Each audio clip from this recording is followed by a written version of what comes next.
Bharatiya Janata party से हमारी PDM की सीधी लड़ाई है, और सीधी लड़ाई इसलिए है कि जो इंडिया गठबंधन के प्रत्याशी हैं जिनकी बात आप कर रहे हैं, वो भारतीय जनता पार्टी से आयातित होकर कांग्रेस में आए हैं। उनके फुल पैंट के अंदर आरएसएस का हाफ पैंट है, और ये बात जग जाहिर हो चुका है, ये बात लोगों के सामने आ गई है। लगातार आप लोगों के माध्यम से विगत उनके चुनाव लड़ने के 2 महीने में कई बार उनके भारतीय जनता पार्टी में जाने की चर्चाएं हुई। उन्होंने भारतीय जनता पार्टी में जाने के चक्कर में एक बार ये बयान दे दिया कि मैं अपने गठबंधन के गाजीपुर के प्रत्याशी का प्रचार नहीं करूँगा। उन्होंने एक बार जब मध्य प्रदेश का चुनाव चल रहा था तो श्री अखिलेश यादव जी के विषय में उनके संस्कार और परवरिश पर सवाल उठा दिया।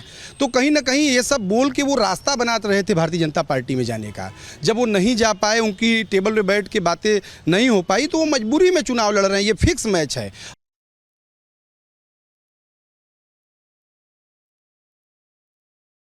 देखिए, मेरा मुद्दा ये है बेरोजगारी। जो भर्तियां हमारी केंद्र सरकार और उत्तर प्रदेश सरकार ने रोकी हुई है उसको ओपन करें, समझ रहे हैं। और 15 साल की जो लड़कियां हैं उनका निःशुल्क पढ़ाई लिखने के लिए भाड़ा किराया फ्री हो। और हमारे काशी क्षेत्र में जो है फ्रीजर पानी की समस्या बहुत खराब है। हर चौराहे पर वाटर कूलर फ्री लगना अनिवार्य है।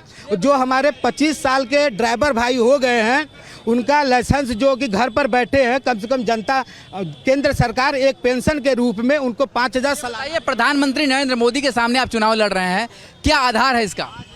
क्या आधार? कुछ नहीं। देखिए, ये जनता के ऊपर है। जनता अगर उस लायक का हमको समझेगी कि तो हमको जिताएगी, माननीय प्रधानमंत्री जी को समझेगी तो माननीय प्रधान जी को जिताएगी।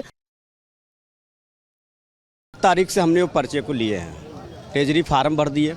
हमें नहीं बताया गया कि इसमें आप जैसे ही पर्चा लेने आएंगे आपको 7 प्रस्तावक लेकर आना होगा। ऐसा नियम कोई है भी नहीं, अभी नहीं है। जब आप नामांकन करने जाएंगे, फाइल सबमिट करेंगे, तब आपको 7 प्रस्तावक की 10 की प्रस्ताव की ज़रूरत पड़ती है।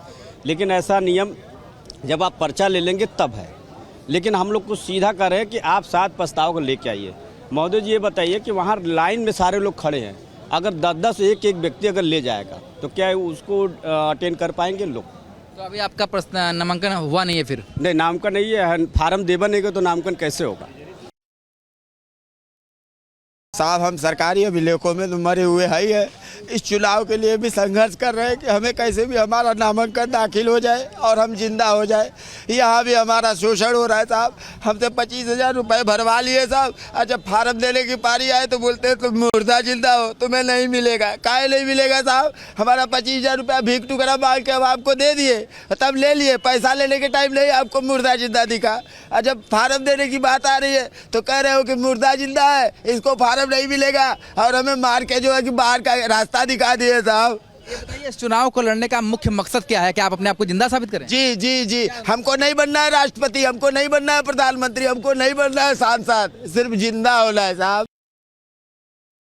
किसान भाई हमारे फसलों के उचित दाम की मांग करके दिल्ली में आंदोलन करने को गए तो उनके रास्ते में किली ठोक दी गई और गोलियां मार दी गई। पानी के बौछारें उस ठंडी में जलाई जा रही थी। इस अमानवीय कृत्य से मुझे मन में संकल्प आया कि जब चुनाव आएगा तो मैं सीधे नरेंद्र मोदी जी के खिलाफ चुनाव लड़ूंगा। बनारस एक ऐसी लोकसभा सीट जो कि पूरे देश भर में सबसे हॉट बनी हुई है, और ऐसे में प्रधानमंत्री नरेंद्र मोदी के सामने चुनाव लड़ने के लिए लगातार दूर दूर से लोग आ रहे हैं। ऐसे ही एक शख्स है, मानवीय भारत पार्टी से हैं हेमंत जी। हेमंत जी, आपने बनारस को ही क्यों चुना चुनाव लड़ने के लिए, क्या कारण रहा? देखिए, बनारस मेरी कर्म भूमि है और मैं बनारस का बेटा हूँ। तो अगर मैं बनारस का सांसद बन के बनारस के लिए कुछ करता हूँ तो इससे बड़ा मेरे लिए कोई दूसरा पुण्य काम नहीं होगा। इन्हीं दोस्तों के साथ में मैं बनारस से नामांकन के लिए मैं आया। देखिए, ये सीट जो है इसमें 2 बार से प्रधानमंत्री नरेंद्र मोदी लगातार एक भारी मतों से जीत रहे हैं, तो आप उनके सामने उम्मीदवार के रूप में किस तरीके से अपने आप को देखते हैं? देखिए, एक गाना, बहुत पुराना गाना है शायद, अपने दिया और तूफान की लड़ाई। तो मैं सत्य का दीपक हूँ, वो तूफान होंगे, लेकिन मुझे प्रकाश फैलाना है। मैं उस प्रकाश फैलाने के उद्देश्य से मैं इस जंग में शामिल हुआ हूँ। कहना है कि सोशल जो सेवा है, सामाजिक सेवा के लिए इनको कई अवार्ड भी मिले हैं, और ये भी कह रहे हैं कि वो इस चुनावी मैदान में बनारस के मुद्दे को लेकर हैं और उन्हें पूरा विश्वास है कि जनता का समर्थन उन्हें भी मिलेगा। वीडियो जर्नलिस्ट शिवम मिश्रा के साथ सुशांत मुखर्जी, न्यूज़ स्टेट, वाराणसी। वाराणसी में 13 मई को पीएम मोदी जिस केसरिया रथ पर सवार होकर रोड शो करेंगे वो रथ काशी पहुंच गया है। पीएम मोदी और जनता के बीच की दूरी को कम करने के लिए इस बार रथ को अलग तरीके से डिजाइन किया गया है।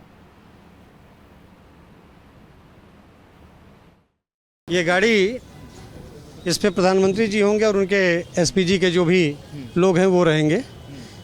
इसके आगे आगे निश्चित तौर पे जिस तरीके से प्रेस की गाड़ियाँ चलती हैं वो गाड़ियाँ होंगी और सिक्योरिटीज़ जो भी हैं पर्सनल्स हैं वो रहेंगे। इस गाड़ी की ये है कि प्रधानमंत्री जी काशी में जब भी आते हैं वो यहाँ के लोगों से आई कांटेक्ट करना चाहते हैं, आँख से आँख मिला करके, और एक दूसरे से जुड़ना चाहते हैं। बहुत ऊंची गाड़ी पर जब रहते हैं तो स्वाभाविक सी चीज़ है कि वहाँ तक नहीं पहुँच पाती हों आँखें, लेकिन इस गाड़ी की खासियत यह है कि आप एकदम सामने से सामने मिलते हैं, मुस्कुराते हैं, देखते हैं। तो स्वाभाविक सी चीज़ है कि अपने प्रतिनिधि के साथ, और प्रतिनिधि जो है यहाँ के अपने वोटर्स के साथ, अपने घर परिवार के लोगों के साथ जुड़ता है, और यह जुड़ाव ही इस गाड़ी की खासियत है। रोड शो के लिए प्रधानमंत्री का जो रथ आया है वो कैसा है आप ये समझ लीजिए।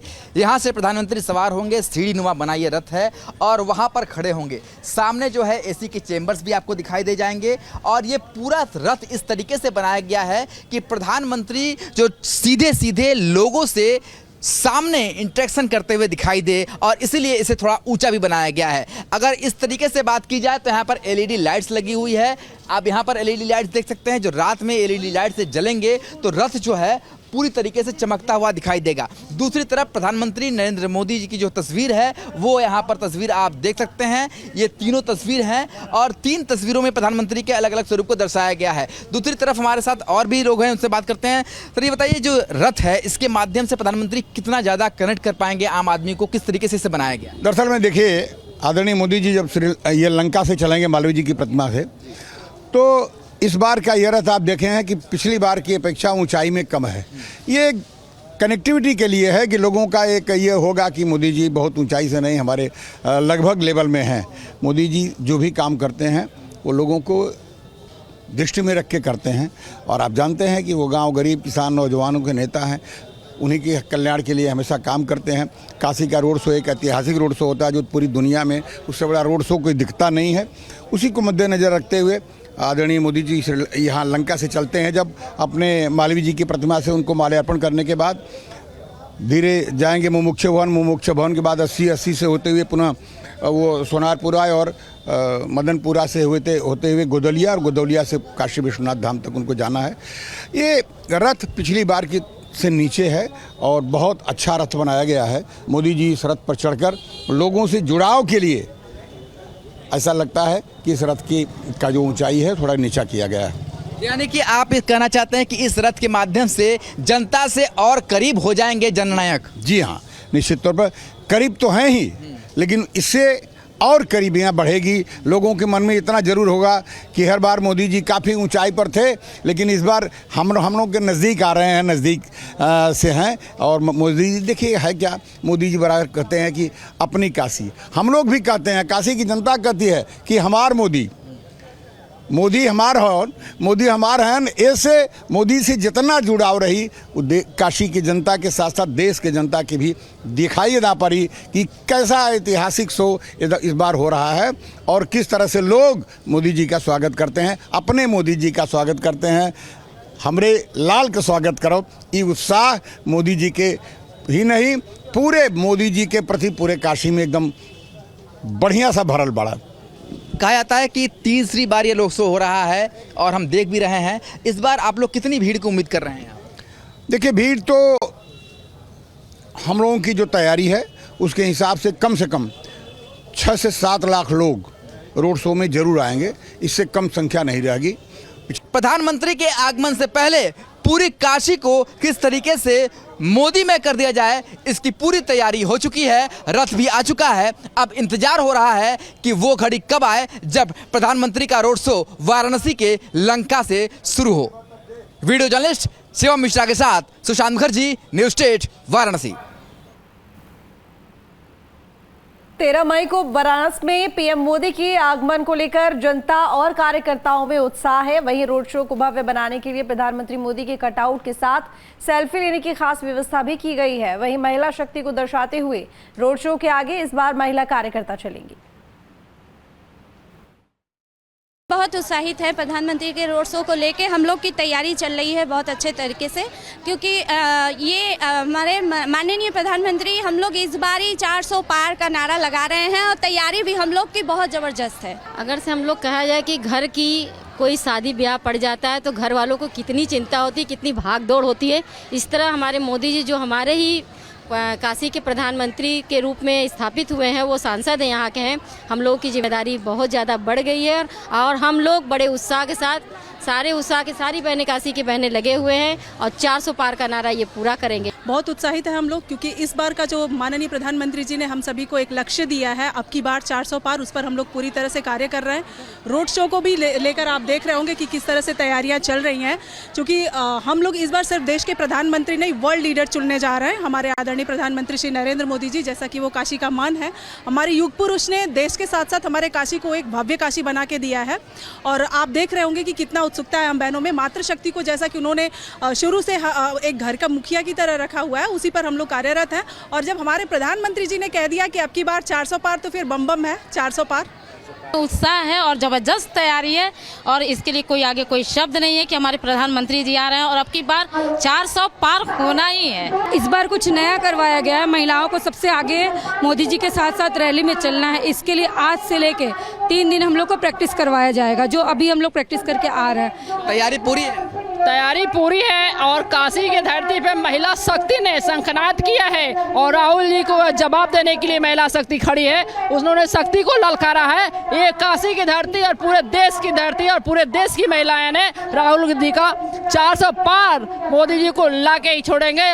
और हम सारी बहनें, भारत की सारी बहनें मोदी जी का आह्वान कर रहे हैं कि वो आएँ और हम लोग उनका स्वागत और अभिनंदन करते हैं। और हम लोग घर घर जाके प्रचार कर रहे हैं कि घर घर मोदी, हर हर मोदी।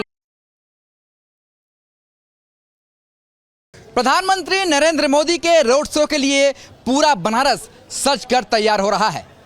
जहां एक तरफ ये रथ है जिस पर सवार होकर प्रधानमंत्री नरेंद्र मोदी रोड शो करते हुए दिखाई देंगे, तो दूसरी तरफ इस तरीके की सेल्फी पॉइंट्स जगह जगह शहर में लगाए जा रहे हैं, जहां पर लोग प्रधानमंत्री के साथ जो तस्वीर खिंचवाने की तमन्ना रखते हैं वो इस सेल्फी पॉइंट पर जाकर के तस्वीर लेते हुए दिखाई देंगे। तो इस समय पूरा बनारस रोड शो की तैयारी में दिखाई दे रहा है। आप तस्वीरों में देख सकते हैं किस तरीके से सेल्फी पॉइंट्स के साथ साथ जो आम जनता है, जो बीजेपी के कार्यकर्ता हैं, वो इस रोड शो को लेकर के बेहद उत्साहित दिखाई दे रहे हैं। तो इस समय आप तस्वीरों में देखिए कि किस तरीके से जो लोग हैं वो रोड शो की तैयारी करते हुए दिखाई दे रहे हैं। कुछ महिला कार्यकर्ता उनसे बात कर लेते हैं। मैडम, ये बताइए किस तरीके के रोड शो का उत्साह दिखाई दे रहा है? हम लोग बहुत उत्साहित हैं। भाई मोदी जी का ये कार्यक्रम है और ड्रोन से भी दिखाया जाएगा। हम लोग धूप में एकदम तप गए हैं।